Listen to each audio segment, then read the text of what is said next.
So this can kind of be a complicated question to ask. Basically, he's asking if we give a higher price or more money to businesses that sell us scrap rather than just the general public. And it really depends. So let me try to explain.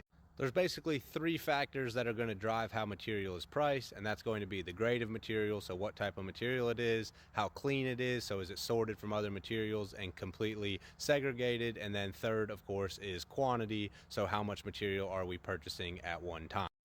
So to try to answer your question more specifically, we have both individuals and businesses that will bring material either pre-sorted or not sorted at all. So for example, we have some roll-offs at certain businesses that do not want to do the trouble of sorting, and so they just throw all of their material in that bin because they want to just get rid of it and keep it out of their way. And then when it gets brought into the yard, we sort it here.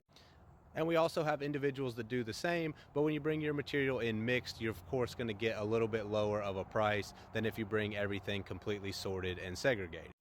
But what generally drives most of the price differences on similar grades between individuals and businesses is definitely going to be quantity. So if an individual brings in, say, 50 pounds of a certain grade of steel, but then a business wants to sell 50,000 pounds of the exact same material, we're certainly going to have to pay a premium to get that larger quantity from the business.